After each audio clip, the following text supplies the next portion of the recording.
Wake up, Louisiana. Are y'all paying attention yet? Has Jeff Landry ripped the Louisiana Republican Party in half? Stay with me. We're going to look at how Jeff Landry sacrificed Garret Graves' seat, chose CCS and industry over landowners, turned a Senate primary into a dark money war, and trampled the constitutional principles he used to enforce as Attorney General, so you know exactly who is tearing the Louisiana Republican Party apart. In 2024, we finally had what conservatives said they wanted: a Republican governor, a Republican legislature, conservative majorities everywhere. We expected limited government, respect for the Constitution, and a party pulling in the same direction. Instead, we got Jeff Landry, and decision after decision, he's turned Republicans against Republicans. Right out of the gate, Jeff Landry sacrificed Garret Graves' Republican seat. He pushed and signed a new congressional map that took Garret Graves' safe Republican district and turned it into a likely Democratic seat. The courts told Louisiana to fix Voting Rights Act problems. They did not say, knock out a Republican district and hand Democrats a gift. Landry was Attorney General for 6 years. He knows what racial gerrymandering is. He knows what the Constitution says. And analysts said it out loud. This looked less like good government and more like Landry settling a score with Garret Graves inside his own party. The first big move of the conservative governor was to sacrifice a Republican seat. A lot of us never forgot that. Then came CCS eminent domain, with Landry siding with industry over landowners.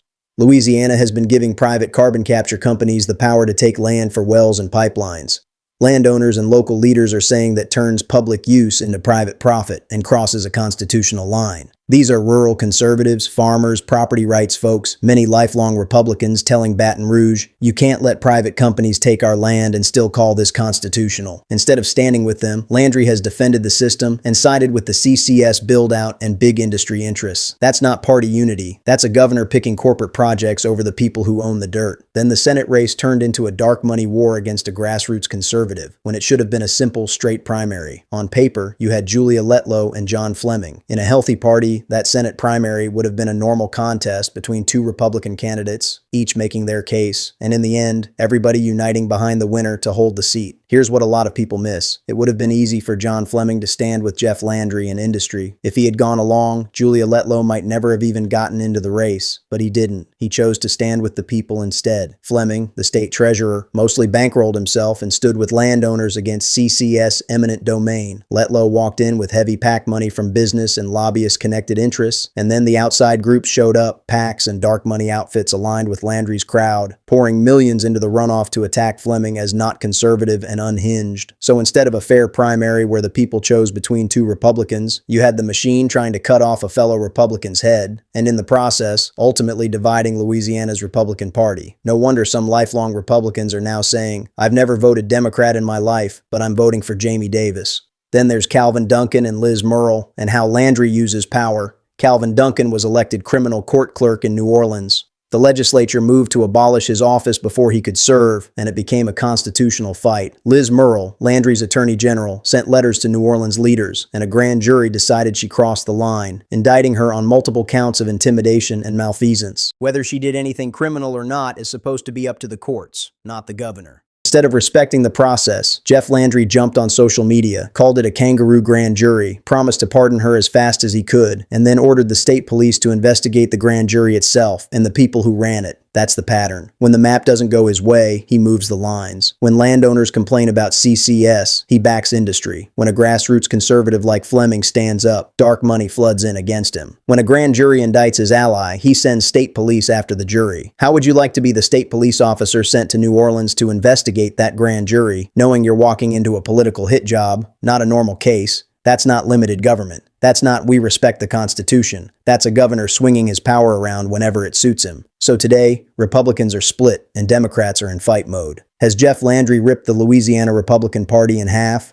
From the gerrymandered district to the CCS fights to the Calvin Duncan mess to this Senate race, Democrats are in full fight mode. They're not just lining up behind Jamie Davis. They're lining up against Jeff Landry and the machine behind Julia Letlow. We also can't pretend not to see what's happening. The governor's own actions are turning a safe red seat into a real fight, and maybe even a blue seat because he's united the opposition and divided his own side. We didn't spend years building a Republican Party and a Republican majority just so one man could recklessly tear it apart. And remember, none of this came out of thin air. Every map, every CCS law, every move against Calvin Duncan went through the legislature first. Jeff Landry signed these bills, but our Republican senators and representatives drafted them, voted for them, and sent them to his desk. If this Senate seat flips from red to blue, that failure belongs to Landry and to the legislators who helped him do it. Why haven't your local legislators said a single word to you about any of this? Has Jeff Landry abused his power as governor so badly that legislators are scared to stand up for their own constituents? So here's the bottom line: a gerrymandered map that sacrificed Garret Graves' Republican seat and created chaos. CCS and eminent domain fights where the governor chose industry over landowners. A Senate race where a conservative treasurer was drowned in PACs and dark money spending. A New Orleans court fight that ends with his attorney general indicted and Landry sending state police after a grand jury. Jeff Landry spent 6 years serving as Louisiana Attorney General, enforcing the idea that this state has to live by its Constitution. Then he becomes governor in 2024, and it looks like he forgot what the Constitution stands for. Is taking people's land without a public purpose constitutional? Is drawing a congressional district for racial reasons constitutional? Is sending state police after a grand jury because they indicted your ally constitutional? That's exactly the kind of abuse of our Constitution he's supposed to be preventing. You don't have to wonder who Jamie Davis is. He tells you he's a Democrat. What you have to wonder is who Julia Letlow really answers to and who Jeff Landry is really representing. Because by their actions, they don't look very conservative. And that's what a lot of conservative Republicans are wrestling with right now. Do we put up with 6 years of Democrats or 30-plus years of a so-called Republican senator who seems to be controlled by the political elite and industry and who clearly has no respect for the Louisiana Constitution, the rights of the citizens of the state of Louisiana, or our fellow Republicans? If this Senate seat goes from red to blue, it won't be because Democrats suddenly got strong. It will be because Jeff Landry's actions, after years as the state's top lawyer, have driven Republicans out of their own party and handed that seat to the Democrats. Because in the end,